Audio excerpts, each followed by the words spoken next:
Hello, everyone, and welcome back to the Words of Others podcast reading series. Today, we are going to get back into the multi-part series by the investigative journalist Cory Morningstar about the NGO industrial complex. This is going to be part 5 of volume 1 of her 6-part series about the manufacturing of Greta Thunberg. This is a piece of the series I've been itching to get to because it's about the Green New Deal, and it's called For Consent, the Green New Deal is the Trojan horse for the financialization of nature. This is one of Cory's lengthier pieces, so I would ask listeners to kind of bear with me as I go through this. It takes her a while to go through all of the different organizations underpinning the Green New Deal before she really gets into the meat of the Green New Deal itself. She will get there, but there's a lot of stuff to go through before she gets into that piece of the puzzle. So I'm going to go ahead and read this to you, and we'll start with Cory's quick synopsis of what Act 5 is all about. Here she says, "In Act 5, I take a closer look at the Green New Deal. I explore data for progress, and that's an organization, and the targeting of female youth as a key femographic. I connect the primary architect and authors of the Green New Deal to the World Resources Institute. From there, I walk you through the Interlocking Business and Sustainable Development Commission, the Global Commission on the Economy and Climate, and the New Climate Economy." These are all organizations. The New Climate Economy is a project of the World Resources Institute. I disclose the common thread between these groups and the assignment of money to nature, represented by the Natural Capital Coalition and the nonprofit industrial complex as an entity. Finally, I reveal how this is culminated in the implementation of payments for ecosystem services, which is the financialization and privatization of nature, and it's global in scale, which is, quote, expected to be adopted during the 15th meeting in Beijing in 2020. So that's a quick synopsis, and then she opens the piece with a quote from March 10th, 2014, and this is a quote related to Bill McKibben's divestment tour, brought to you by Wall Street, which is part 2 of an investigative report, The Climate Wealth Opportunists. This is a previous article that I will provide the link to in the SoundCloud piece of this podcast. But I'm going to read this quote to you. Quote, "The divestment campaign will result or succeed in a colossal injection of money shifting over to the very portfolios heavily invested in, thus dependent upon, the intense commodification and privatization of Earth's last remaining forests, via REDD, environmental, quote, markets, and the like. This tour de force will be executed with cunning precision under the guise of environmental stewardship and, quote, internalizing negative externalities through appropriate pricing," end quote. Thus, ironically, if in appearances only, the greatest surge in the ultimate corporate capture of Earth's final remaining resources is being led and will be accomplished by the very environmentalists and environmental groups that claim to oppose such corporate domination and capture, end quote. And then here we begin with her first subheading. Again, this piece is called The Green New Deal is a Trojan Horse for the Financialization of Nature, Act 5. And here she opens with her subheading, A Green New Deal for Mobilization, and she's included a photograph from November 12, 2018, an event called A New Global Architecture, which is attended by Birgit Brende, who's on the far left side of the photograph, who is president and member of the managing board of the World Economic Forum. And this is an organization that's obviously well known for its kind of financial terrorism in so many respects of vulnerable nations. But here it's called Shaping a New Global Architecture. It's a session that happened at the World Economic Forum in 2018. So she's got a photo to kind of start that. So now we truly begin. The New Deal of the 1930s has always been a point of pride in the American psyche since its implementation by Franklin Delano Roosevelt during his 4 terms in office after the Great Depression. Since that time, Various peoples and programs have attempted to appropriate this term in furtherance of diverse platforms as a means to portray the concept as beneficial to a populace. In that regard, a fairly recent phrase that is borrowed from this terminology is the Green New Deal.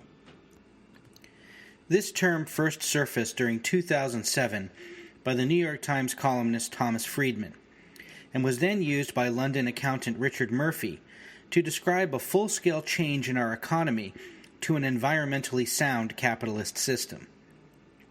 As the term has never been fully embraced by the establishment, it still resided right below the surface of mainstream economic discourse among many people, as it serves as a potential improvement within the current economic system.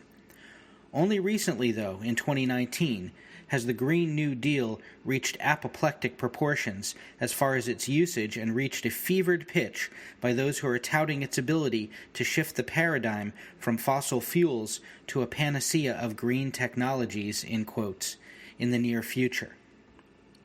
Prior to 2018, the term had become most recognized and associated with the Green Party, linked, as part and parcel of its platform. By June 2018, however, traces of how this would soon serve to be a vehicle that would launch Alexandria Ocasio-Cortez into the stratosphere of a superstar would start to surface. On June 27, 2018, Democracy Now!, a popular mouthpiece for the halls of power in the domestic pseudo-left movements, reported the following, and I have to issue an aside here. This is awfully hyperbolic on Cory's part. I think that the history of Democracy Now! Is a bit more complicated than that.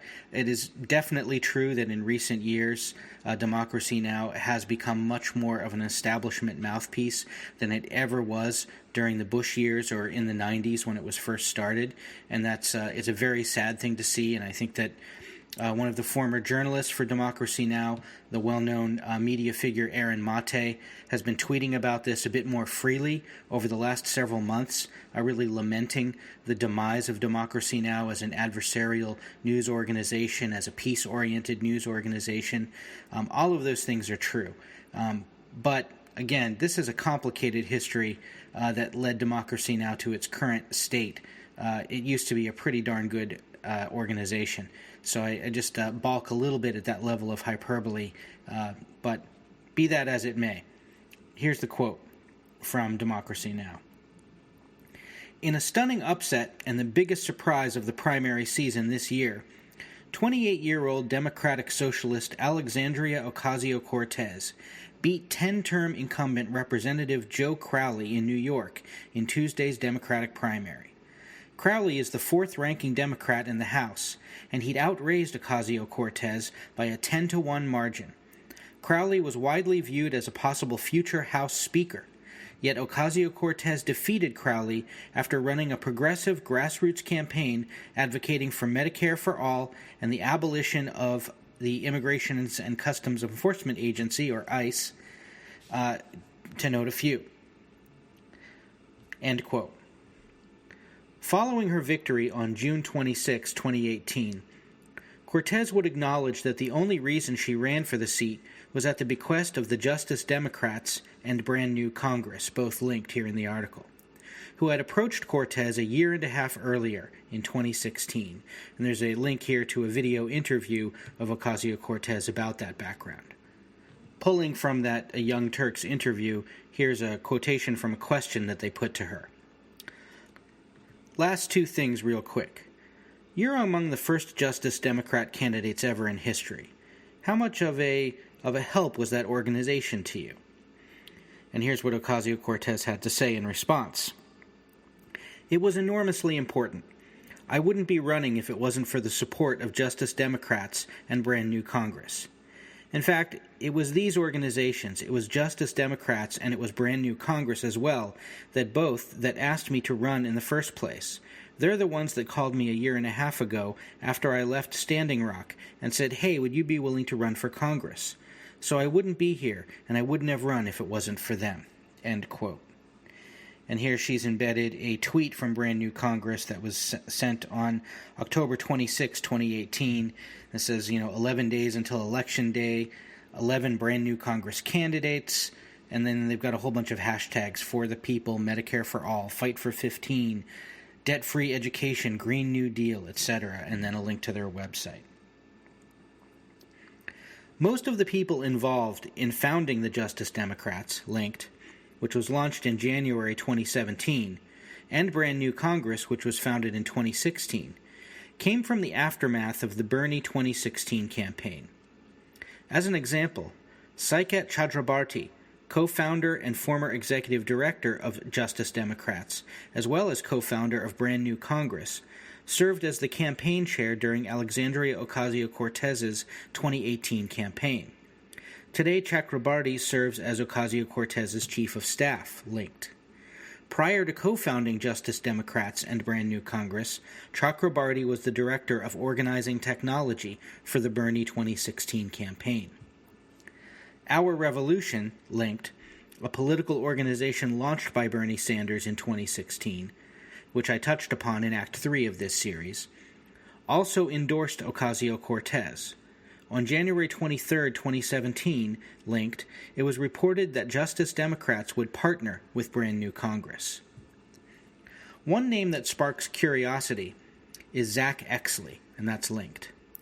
In addition to serving as current advisor to U.S. Congresswoman Alexandria Ocasio-Cortez, Exley is a co-founder of both Justice Democrats and Brand New Congress. Previously, he served as the senior advisor to the Bernie 2016 campaign and the organizing director for Move On. Exley, an Open Society Fellow linked here in the article, is co-founder of the New Consensus public relations and communications firm and the ascribed policy arm of Justice Democrats, and there's a link for that as well that Cory has provided. New Consensus, co-author of the Green New Deal document with the Sunrise Movement and the Justice Democrats, is identified by Think Progress as, quote, the muscle supporting Green New Deal efforts, and there's a series of links here. Exley, co-author of Rules for Revolutionaries, How Big Organizing Can Change Everything, was also co-founder of the New Organizing Institute, which was launched in 2005. That organization recruited, trained, and supported U.S. political candidates. New Organizing Institute, funded by the Open Society Foundations and the Ford Foundation, among others, partnered with MoveOn.org, which is a co-founder of both Avaaz and the New Organizing Institute, and several other NGOs in 2011, before the institute was dissolved in 2015. It is worth noting that Avaaz first polled its members on a Green New Deal in 2009. One day after Ocasio-Cortez won the Democratic nomination for her congressional district on June 27, 2018, a Green New Deal led by Ocasio-Cortez was highlighted by Grist magazine, in which they referenced an email interview between Huffington Post and Ocasio-Cortez the week prior, and here's a quote from that. What sets Ocasio-Cortez's proposal apart is her plan to meet the target by implementing what she called a Green New Deal, a federal plan to spur the investment of trillions of dollars and the creation of millions of high-wage jobs. Though the slogan harkens back to President Franklin D. Roosevelt's 1930s New Deal program of infrastructure spending and labor reforms, she compared the program she envisions to the tens of billions of dollars spent on armaments, manufacturing, and the rebuilding of Europe after World War II. The Green New Deal we're proposing will be similar in scale to the mobilization efforts seen in World War II or the Marshall Plan, she told Huffington Post by email last week. We must again invest in the development, manufacturing, deployment, and distribution of energy, but this time green energy. Here we must pause for a moment to deconstruct the above.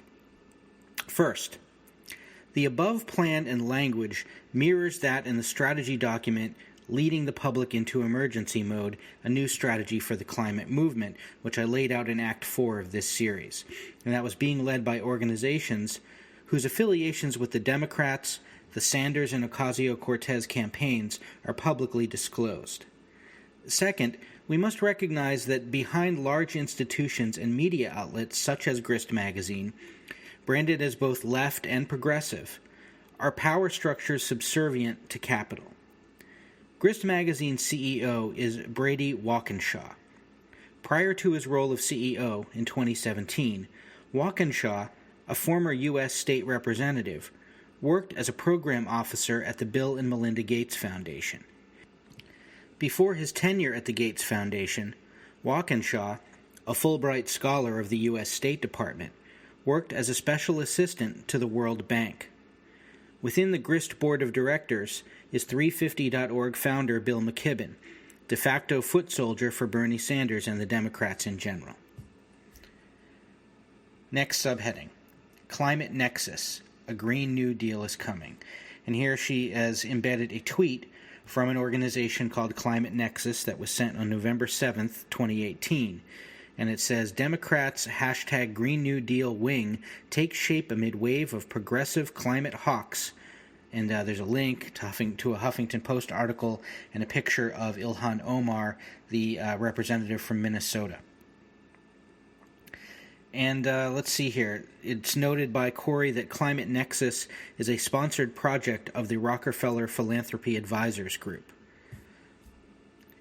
And she also shows a quick snapshot of the Climate Nexus newsletter that they send out to members, where it talks about Ocasio-Cortez and Senator Ed Markey of Massachusetts unveiling a landmark resolution calling for a transition to renewable energy and the creation of thousands of new jobs today in Washington, D.C. So I remember watching that little press conference when it happened. Okay, diving back in. On February 7th, 2019, Climate Nexus, a sponsored project of Rockefeller Philanthropy Advisors, announced via its top stories that a Green New Deal is coming. And a quick quote from that, again, just kind of reiterates that Ocasio-Cortez and Ed Markey are going to unveil this landmark resolution in a press conference, and it references the Sunrise Movement as well, which Cory talked about in previous parts of this series. From 2013 to 2016, the MacArthur Foundation awarded Rockefeller Philanthropy Advisors $10 million for Climate Nexus.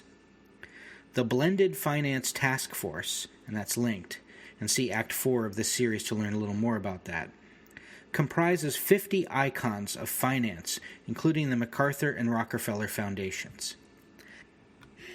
As touched upon in Act 4 of this series, the People's Climate March, which took place on September 21, 2014, was led and financed by the Rockefeller Foundation, Climate Nexus, 350.org, Avaz/Purpose, Greenpeace, U.S. Climate Action Network, and GCCA, or Tick Tick Tick, which was founded by 20 NGOs with 350.org, Greenpeace, Avaz, and Oxfam at the helm. In relation to the current set of circumstances, 350.org, which was incubated by the Rockefeller Foundation, would again serve to be an instrumental vehicle to propel the Green New Deal as the catalyst to unlock the $100 trillion required to unleash the Fourth Industrial Revolution. This project, of unparalleled magnitude, is the vehicle to save the flailing global capitalist economic system and bring in the financialization of nature. Next subheading, Green New Deal, Data for Progress. And here Cory lists a couple of quick quotes from the Data for Progress website. From September 2018, a Green New Deal is popular among American voters and can mobilize them in 2018. And that's from a Green New Deal policy report by Data for Progress. Again from their website, key finding number 7, the kids are all right. Though some of the proposals we examine are currently unpopular nationally, that may change in the future. We find that 4 of the most radical proposals we analyzed are vastly more popular with younger voters than they are with the general public, and that's from a report from Data for Progress called Polling the Left Agenda. Back to Cory. In July 2018, polling conducted by Data for Progress, a partner in the Green New Deal with the Sunrise Movement and 350.org, showed a whopping 41% of people under the age of 30 would support a candidate that campaigned on a jobs guarantee and clean energy. The support exhibited by this age bracket constituted approximately twice that of the group comprised by people aged 45 and above. 48% of voting-eligible adults said they would be more likely to support a candidate who was running 100% renewable energy by 2030. Notably, this is significantly faster than even the most progressive legislation currently in Congress.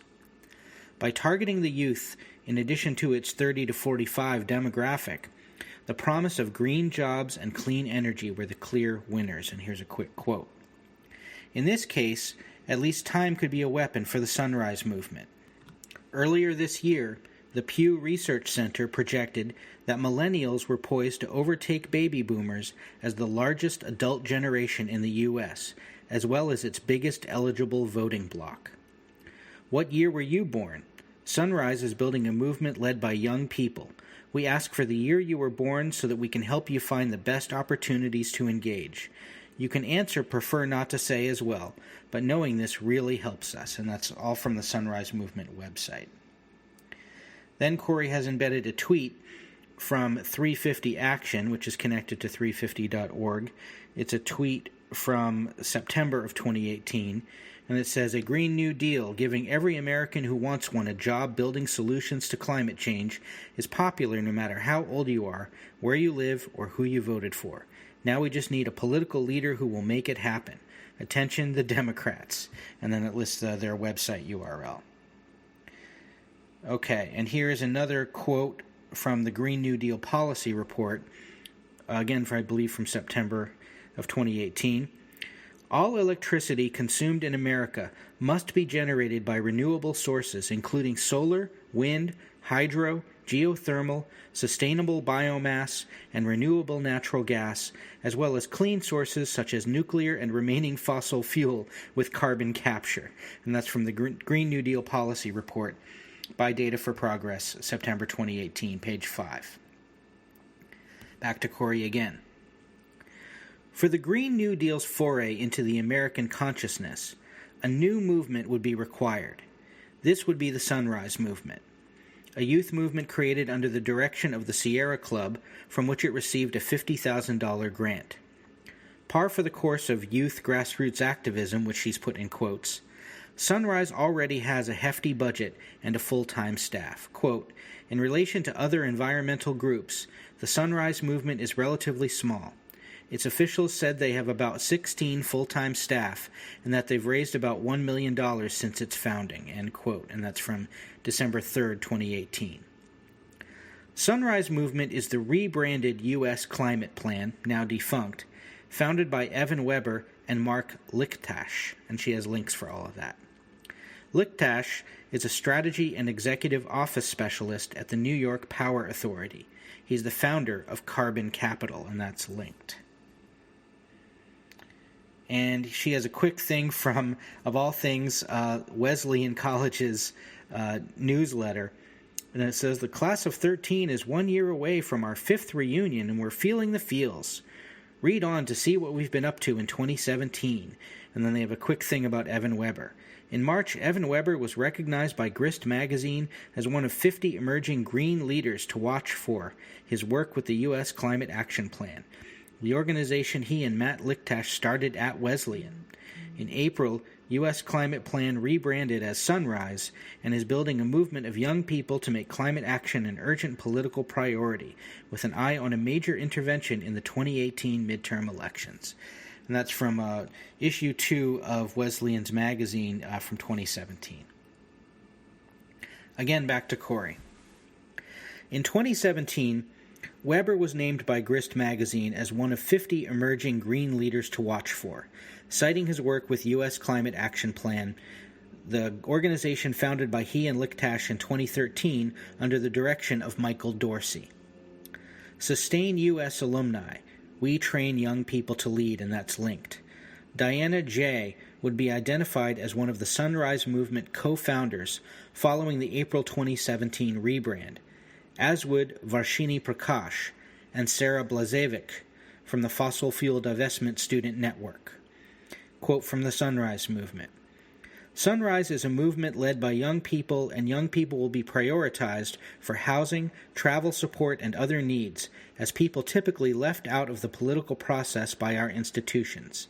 That being said, we welcome people of all ages to participate in Sunrise actions in different ways." End quote. It's from the Sunrise Movement website. Cory again. The president and executive director of the Sunrise Movement is Michael Dorsey. Having served 11 years on the Sierra Club National Board, Dorsey is co-founder and principal of Around the Corner Capital, an energy advisory and impact finance platform. He serves as an advisor to Impact PPA, linked, equity partner in the solar firm Univergy CCC. He's also co-founder and director of Univergy CCC's India division, which is called Univergy/Think Green, and a full member of the Club of Rome, and we've heard the Club of Rome as an organization mentioned in previous sections of this series by Cory. His political background is extensive, having served under the U.S. administration of George H.W. Bush and Bill Clinton. He also served on Senator Barack Obama's Energy and Environmental Presidential Campaign team, and his background in politics is linked here in the article. Here's a quick quote from the Green New Deal Policy Report. "We must end all emissions from fossil fuels. The full U.S. economy can and must run on a mix of energy that is either zero emission or 100% carbon capture by mid-century." Again, that carbon capture language is important, especially if you've read Act 4. Sunrise received a collaborative grant from USCAN with Power Shift Network, Sustain US, and the Deep South Center for Environmental Justice. Another primary funder thus far of Sunrise is the Sustainable Markets Foundation. The Sunrise address is shared with U.S. Climate Action Network and Sierra Club. It's 50 F Street Northwest, Washington, D.C., where Sunrise trainings have been held by USCAN board members. And here's another quote. "One factor working in their favor was that the group didn't start from scratch. Some of the architects of the Sunrise movement included activists from organizations such as 350.org, which also provided some early financial support." And that's from a newsletter called Inside the Sunrise Movement. It didn't happen by accident, from early December of 2018. Back to Cory. Prior to the Sunrise Movement, the framework of a youth-led mobilization in service to capital expansion had already been identified by those at the helm. In that role, people such as Jamie Margolin, youthful founder of Zero Hour, were developed by the establishment. In being trained by the likes of Al Gore, founder of Generation Investment with Goldman Sachs' David Blood, Margolin was propelled to celebrity status in a mere few months by utilizing magazines that feed the insatiable American appetite for celebrity fetish, and that would be Vogue, People, Rolling Stone. This exposure, coupled with social media recognition by eco-celebrities, in quotes, individuals with grotesquely indulgent lifestyles, yet lionized as environmental stewards due to their comparatively menial philanthropic endeavors, such as Leonardo DiCaprio, that's funny, is a tried-and-true method of manufactured celebrity. And here she's embedded something from Vanity Fair, where they're tweeting out this magazine cover they did with Alexandria Ocasio-Cortez on the cover. And the tweet says, "AOC has become the youngest woman ever elected to Congress. Here's her plan for handling, as she put it, the insane people holding the country hostage on the right." It's from November 2018. Across the Atlantic Ocean, more celebrities and groups that would lead the public into emergency mode, in quotes, would soon follow. In June 2018, a Twitter account and an Instagram account were created under the name Greta Thunberg. Cory has talked about this in previous sections of the series. In July 2018, a Twitter account was created under the name Extinction Rebellion. And for further reading, you can read a piece called The Increasing Vogue for Capitalist-Friendly Climate Discourse. There's a link to that. I suspect it's an article by Cory that's not part of this series. Okay, next subheading. The Green New Deal is in vogue. Marketing to a key femographic, The Green New Deal is today in vogue. Vogue, November 2nd, 2018, quote, Bria Venete explains the Green New Deal. Let Venete fill you in on the rest of the details, and make sure to find out if your candidates support a Green New Deal when you head to the polls. If they don't, maybe you can ask why. And this is the foundation of Vogue's leadership and authority is the brand's unique role as a cultural barometer for a global audience. And this is a part of that effort. As this series will demonstrate, young females are the key femographic for the AOC campaign. See forthcoming addendum. And she has included some video with this personality, Bria Venete, explaining the Green New Deal. And she has a link to this, so I suspect it gets into who the heck Bria Venete is. I actually have no idea who the heck she is. It is here where the machinations for the Green New Deal, the vehicle for unlocking $100 trillion and the long-awaited financialization of nature, begins to unfold. On November 2nd, 2018, the Vogue Runway Twitter account shared a promotional video for the Green New Deal featuring celebrity Bria Venete. Bria Venete explains the Green New Deal in the latest Now You Know hashtag. Liking the Venete tweet was Greg Carlock, architect of the Green New Deal, linked. Green New Deal research director and senior advisor to Data for Progress, also linked, and manager for climate action and data for World Resources Institute, which we've heard about before and is also linked, where he leads the development of the World Resources Institute Climate Program's flagship platform, Climate Watch, also linked. Prior to joining World Resources Institute, Carlock worked for USAID on greenhouse gas accounting and data. As many of you are probably aware, USAID is in large part a front for the CIA and has been for many years. It's well known. Also crafting the Green New Deal is Emily Mangan, policy advisor for Data for Progress and research analyst at World Resources Institute. That's linked. Mangan provides research support and analysis for the Green New Deal. Prior to joining World Resources Institute, Mangan worked at the Council on Foreign Relations. Here it must be made clear that the Ocasio-Cortez and Green New Deal frenzy is part and parcel of the strategy of, quote, leading the public into emergency mode, launched in 2018. In reality, the Green New Deal is window dressing for what's in store. All decisions regarding all new deals will not be made by Ocasio-Cortez, the Democrats, or any other party. Rather, they will be made, and already have been made, by those that comprise the absolute ruling class. And here she's embedded a whole series of tweets from the World Resources Institute, stuff about the Copenhagen climate, COP15. This is from about 10 years ago. And some stuff from 8 years ago and from stuff from 5 years ago. And it's all about People's Climate March, 350.org, Avaz, Tick, Tick, Tick, all of these different groups that have been key players in these various pieces of this series that Cory has written. Okay, back to Cory. The World Resources Institute is a global research nonprofit organization that was founded in 1982 by James Speth, linked, with a $15 million grant from the MacArthur Foundation. It is an international powerhouse, quote, that works in more than 50 countries with offices in Brazil, China, Europe, India, Indonesia, Mexico, and the United States. World Resources Institute, more than 500 experts, work with leaders to address 6 urgent global challenges at the intersection of economic development and the natural environment: food, forests, water, climate, energy, and cities. End quote.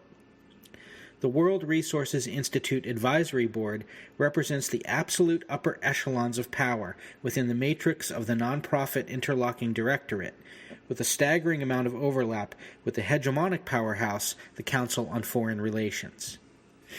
And she's embedded another tweet from the World Resources Institute, this one from early December of 2018, And it says, even as international climate negotiators at the COP24 in Katowice, Poland, laughed at the U.S. administration's promotion of fossil fuels, more than 1,000 activists rallied for what they call a Green New Deal in the U.S. Congress. Learn more. And this was the big Sunrise Movement occupation of Congress that happened for a few days, not that long after Ocasio-Cortez, won her election.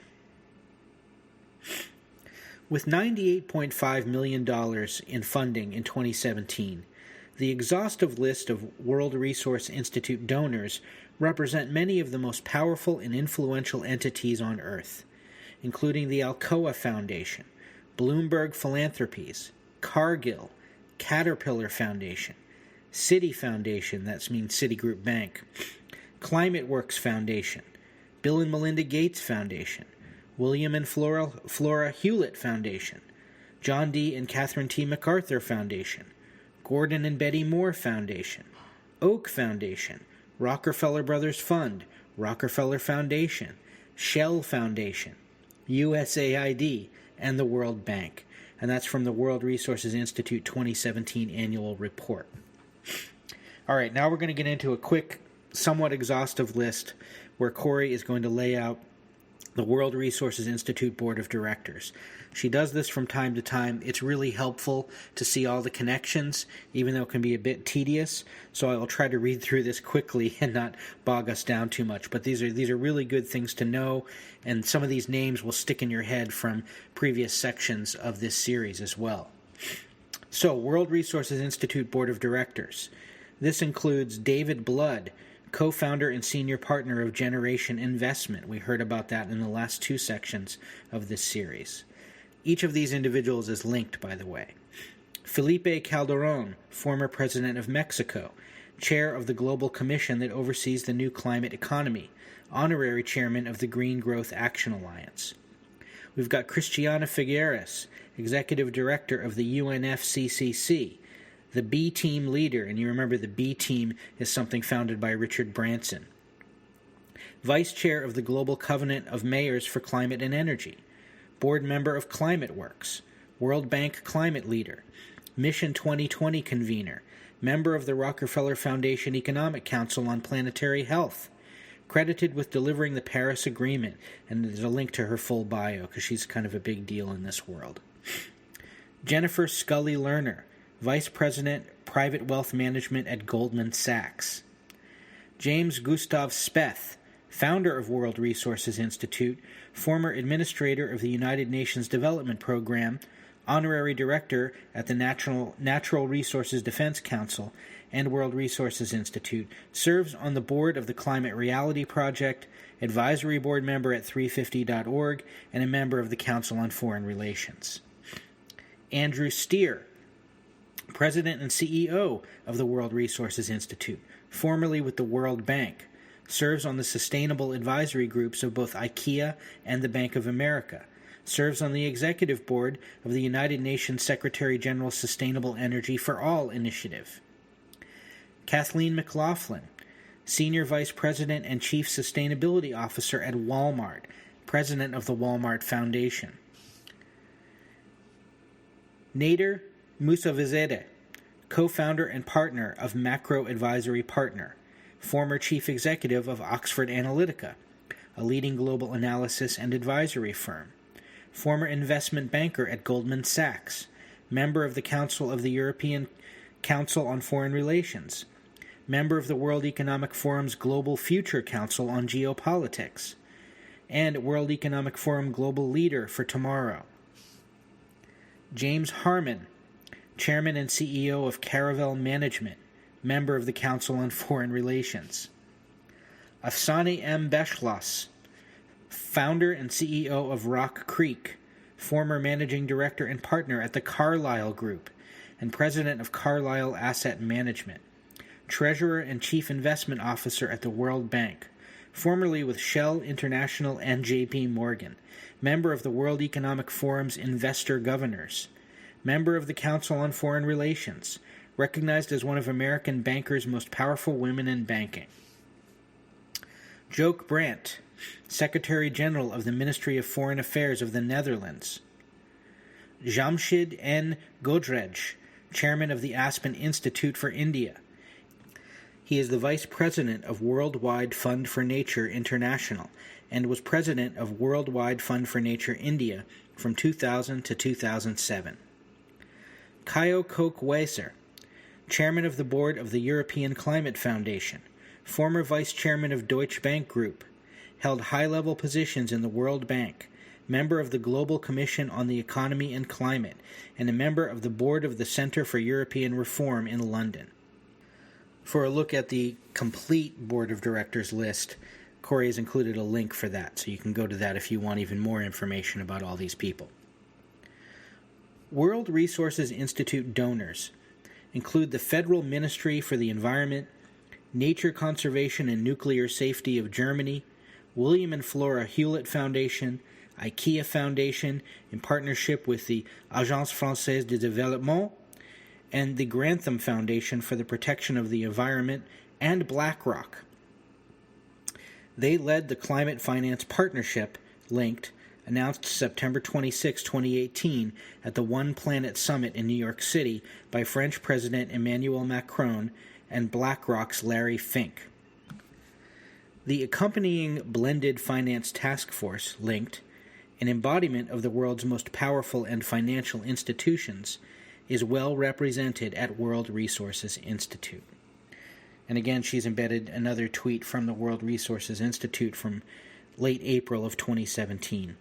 And it's just about the climate march, yet another climate march. The Blended Finance Task Force was launched by Paul Polman's Business and Sustainable Development Commission, linked, in 2017. The commission, created to implement the United Nations Sustainable Development Goals, was funded by institutions, foundations, and corporations, including the United Nations, World Bank, the Bill and Melinda Gates Foundation, and Unilever. The efforts put forward by the Business and Sustainable Development Commission led to the Blended Finance Task Force that she mentioned before, paving the way for the Climate Finance Partnership announced on September 26, 2018. Pullman is the CEO of Unilever and the chair of both the International Chamber of Commerce and the B Team, which is a co-founder of that organization she mentioned previously in these reports called We Mean Business. Very connected to Richard Branson, Al Gore, and others. Pullman has been closely involved in the implementation of the Sustainable Development Goals. The Blended Finance Task Force was established in order to identify barriers to the effective use and scaling of blended finance, and that concept is linked here for us to kind of dig into a little bit.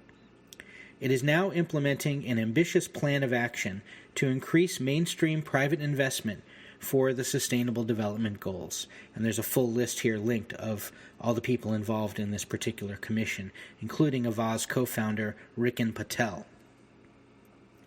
Unilever is a member of World Resource Institute's Corporate Consultative Group, and that's linked. World Resources Institute member companies include Abbott Labs, Bank of America, Cargill Corporation, Caterpillar, Citigroup, Colgate-Palmolive, DuPont, General Motors, the Goldman Sachs Group, Google, Kimberly-Clark, PepsiCo, Pfizer, Shell, Walmart, the Walt Disney Company, and a company called Weyerhaeuser. And there's a full list here that you can review as well. It's linked here in the article. On November 15th, 2018, the Climate Markets and Investment Association reported that the parties that comprise the Climate Finance Partnership would work together to finalize the design and structure of what we anticipate will be a flagship blended capital investment vehicle by the end of the first quarter 2019. All media inquiries pertaining to this announcement were to be directed to Climate Nexus, linked, associated with the People's Climate March, or the European Climate Foundation. The task of the Blended Finance Task Force is to unlock $100 trillion to rescue the current economic system that has now entered the late stage of free fall, and that is a direct quote from the Act 4 of the series.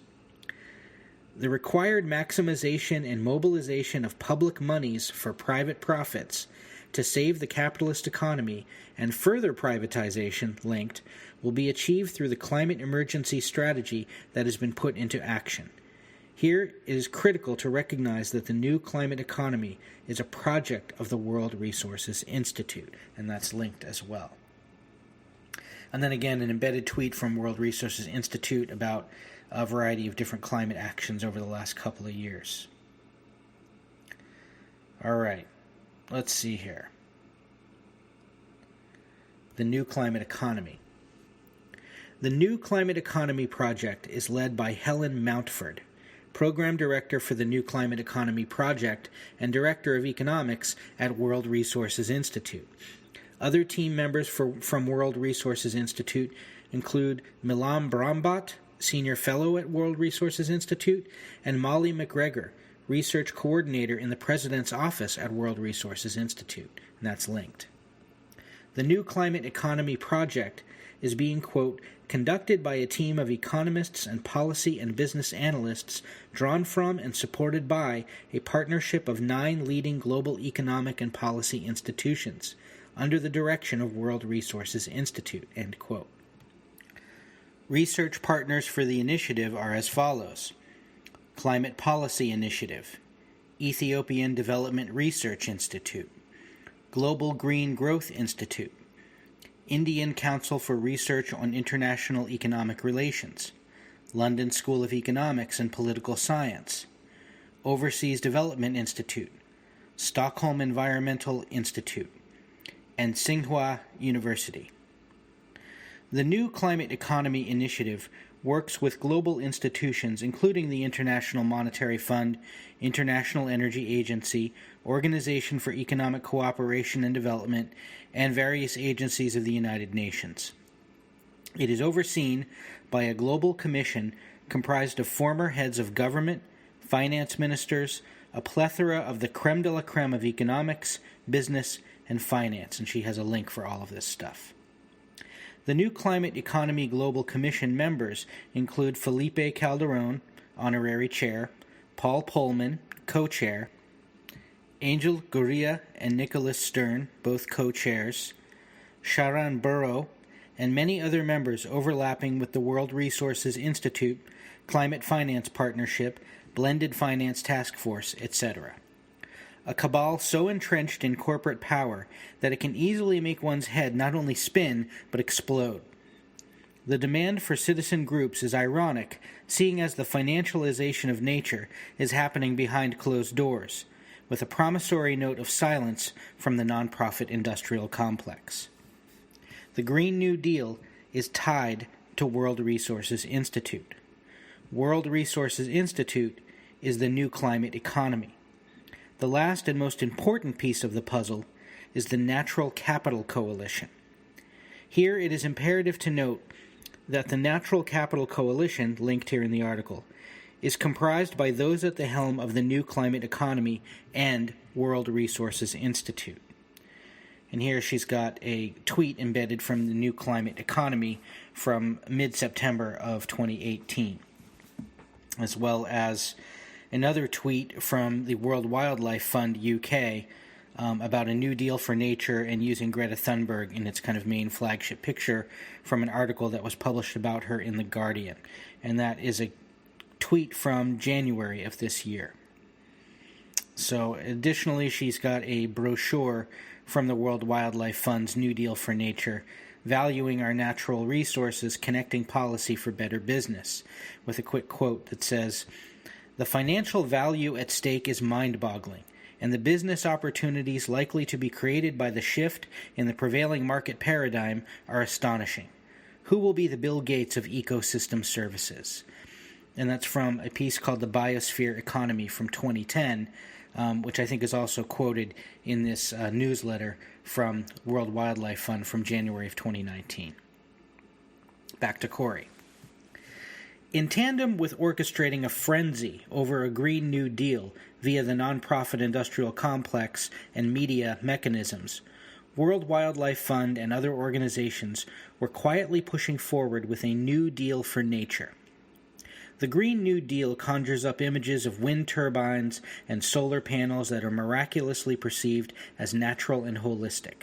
The fact that a solar panel and wind turbine has become more strongly associated with nature and environment than an actual tree, insect, or animal is in itself quite terrifying and a stark indicator in the power of social engineering conducted on the citizenry over the last 2 decades.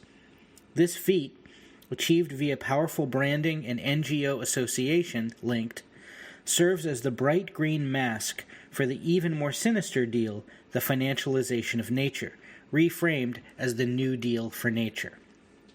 Yet it's not new at all. With the Natural Capital Project having been launched in 2006 and its affiliate, the Natural Capital Coalition, which was formerly the TEEB for Business Coalition prior to 2014.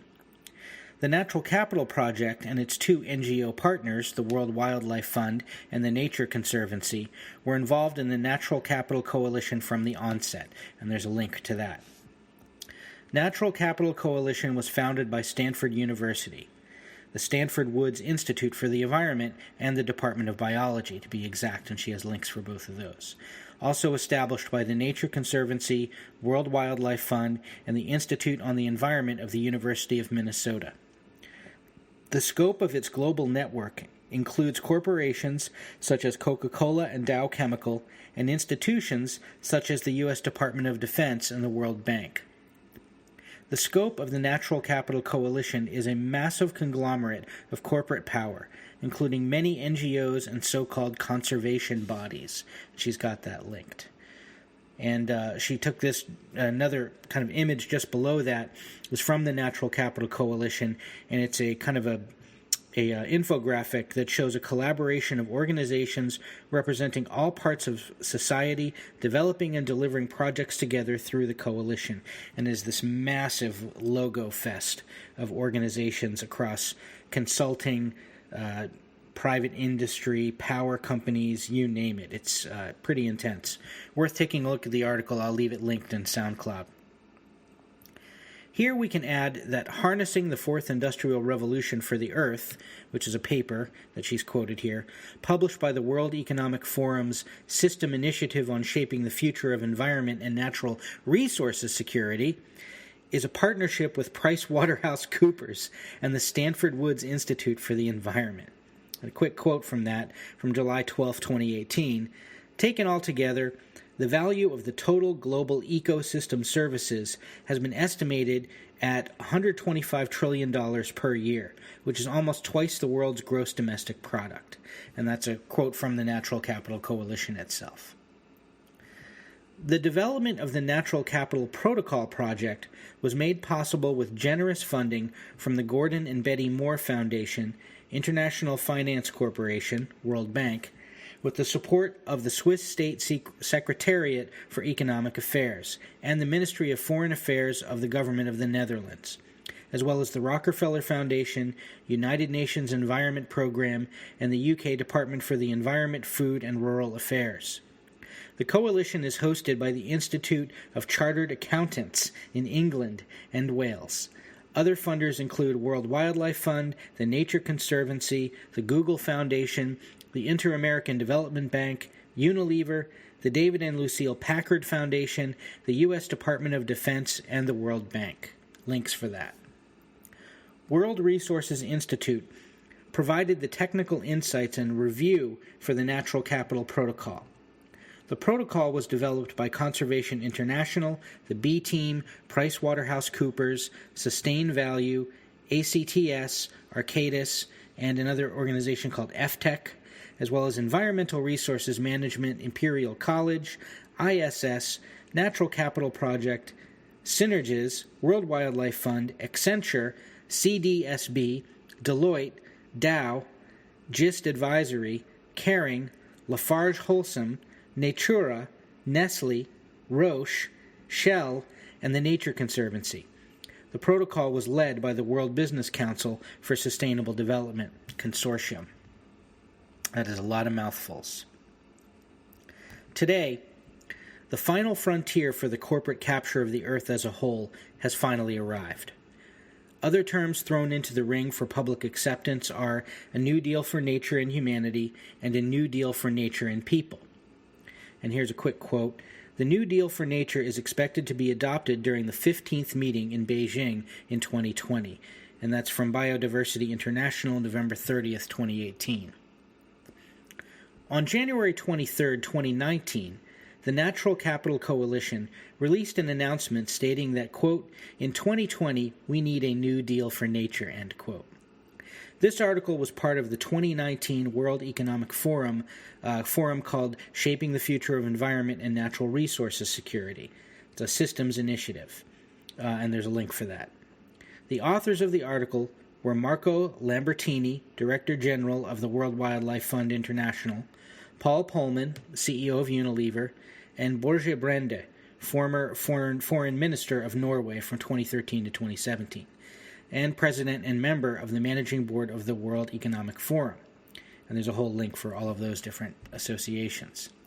The urgency in accelerating the plan forward is made clear, quote, against this backdrop, we need 2019 to be the year that sees a step change in mobilizing a wider public-private biodiversity action agenda.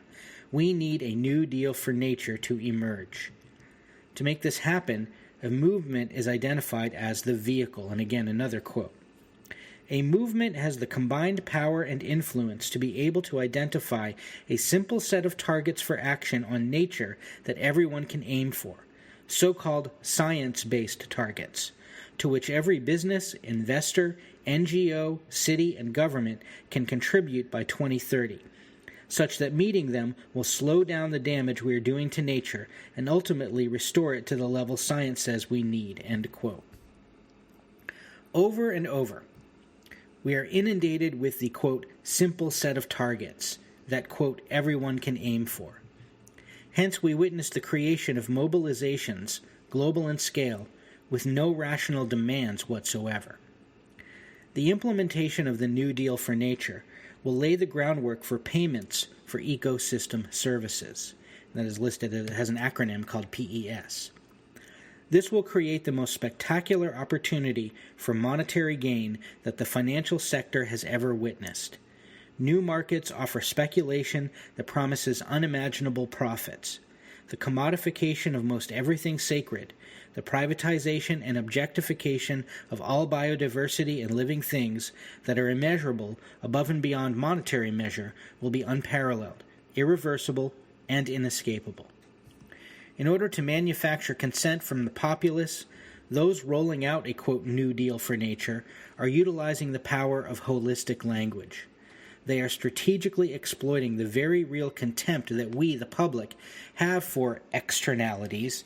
And those externalities are, as anyone who's kind of studied how capitalist organizations function, all of the waste, all of the damage, anything that is produced by industrial society that is not part of their economic profit model is considered an externality. So those things are like pollution and every other kind of degradation to the environment that results from industrial processes. So she has a link for that to explore basically what externalities really means.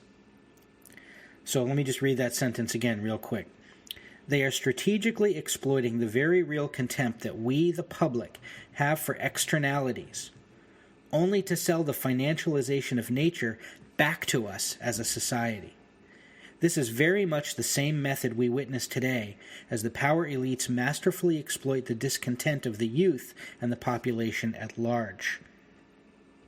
The New Deal for Nature is the gentle easement, and she has a link for that, of the mental acceptability of the financialization of nature into the public psyche, which is quite rapidly becoming a global phenomenon. So hideous is the payment for ecosystem services scheme, masked under the holistic phrase natural capital, that it is barely mentioned outside of closed doors. But if we look closely, we can find it hidden in plain sight. So here is a quote. It's from May 21, 2018, called Science Can Help Forge a New Deal for Nature. This is part of that whole piece of all of these different organizations that she's been talking about. So I'll read you the quote. Quote, The global community has a unique window of opportunity to define the post-2020 global biodiversity framework. It will need bold commitment and determination, innovative approaches and transformative processes to ensure that such a New Deal will be effective. At this historical juncture, let us leverage science to help forge a New Deal for nature. And that's a quote from Christiana Pascoe-Palmer, who's the Executive Secretary of the Secretariat of the Convention on Biological Diversity. And then from November 22nd, 2018, from A New Deal for Nature and Humanity, quote, World Wildlife Fund strongly supports the call for a New Deal for nature and people. By 2020, in just 2 years, we need an agreed roadmap that recognizes the intrinsic link between the health of nature, the well-being of people, and the future of our planet, end quote. And then from November 29th, 2018, UN Biodiversity Conference agrees on a process toward a New Deal for nature and people in 2020, but ambition is weak. And here's a quote. The 14th Conference of the Parties, that's COP14, of the United Nations Convention on Biological Diversity ended today with an agreement on the preparatory process for a post-2020 global framework, moving us closer to a transformational New Deal for nature and people in 2020, a vital step to ramp up global efforts to halt today's unprecedented and dangerous biodiversity loss. World Wildlife Fund urges member countries to develop a far higher shared vision and political ambition if we are to reach a New Deal for nature and people and create a Paris-style moment for biodiversity in 2020, end quote. Back to Cory. Welcome to the Green New Deal, New Deal for nature, next system, regenerative system, new economy, new climate economy, biosphere economy, etc. A fusion of rhapsodic and mellifluous language that creates a sublime chrysalis to further expand capital markets. The second verse is the same as the first. A genuine rebellion against ecological devastation does not and cannot turn its back on capitalism, imperialism, militarism, sexism through patriarchy and misogyny, and racism through white supremacy, the main drivers of our accelerating environmental crisis. Marching for capital under the guise of marching for revolution is a fool's game. All roads lead to the corporate capture, theft, and pillage of what remains of our already decimated planet. We end this segment with a lecture by Clive Spash, one of the very few economists with the moral courage to speak honestly on pricing the environment. And this is a talk he gave 9 years ago in December, called The Economics of Biodiversity Management and the Problems of the Current Ecosystem Services and Market-Based Policy Approaches. And this was a talk that he delivered on December 6, 2010 in Vienna. So she has all that linked.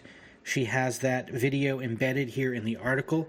So I will include the link to this article in the SoundCloud podcast and in whatever I write on Guion Journal regarding this. Perhaps I'll even embed this video. But it's worth going to the actual article and watching the video. I'm not going to drive you insane by playing that here today.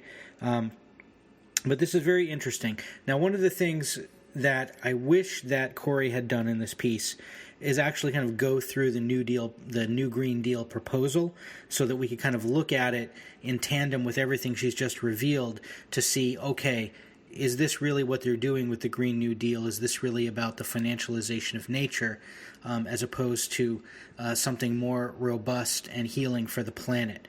I think one of the things that she gets at, I think when she talks about how insane it is that we look at wind turbines and solar panels as, you know, things that we associate with nature, that might sound counterintuitive to a lot of us because this has been really embedded. And I think what she's alluding to, but not saying overtly there, is that it actually takes a lot of work and use of fossil fuels and minerals and all these things that do have a negative impact on nature to create those things. Wind turbines take oil and a lot of other resources to be created. Solar panels require a lot of resources to be created. So these are really still part of the industrial system for Cory.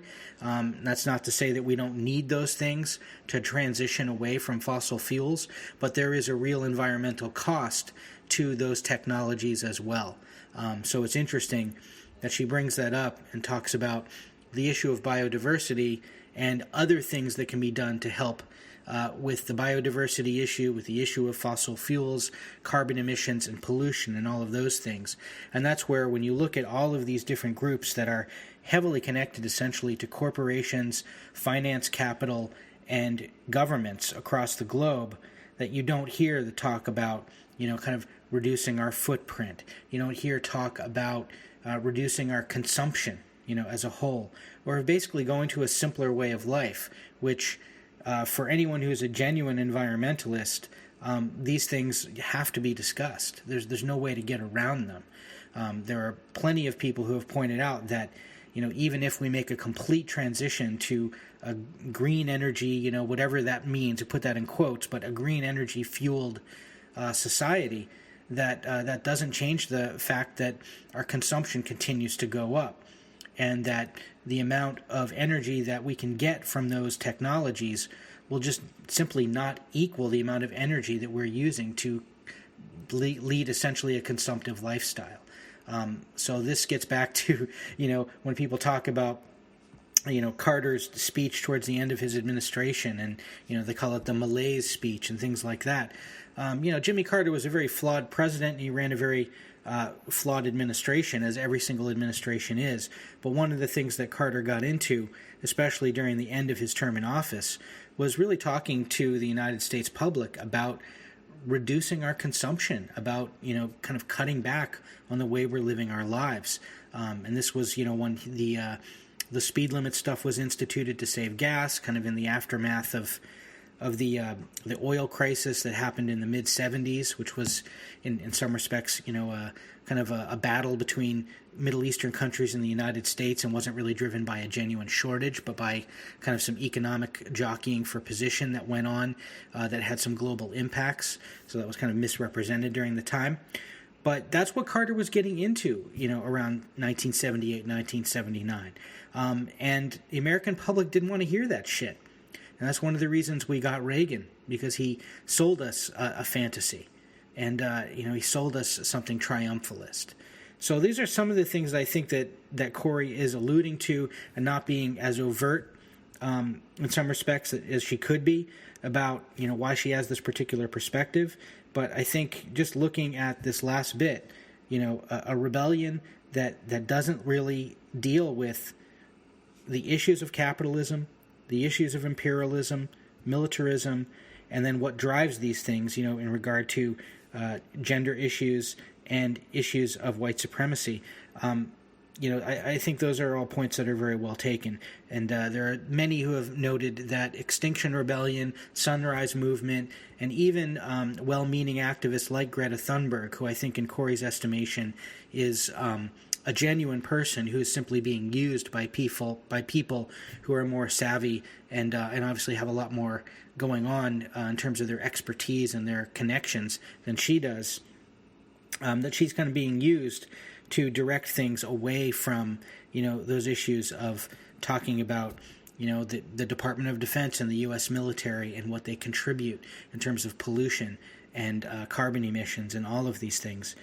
Probably more than many countries combined. I forget the actual numbers, but it's insane to be able to discuss environmental solutions, to this environmental crisis without talking about, war and the modern military. It's just impossible. So anyway, I'm digressing, but I just thought there were some things that could use a little more discussion from this piece.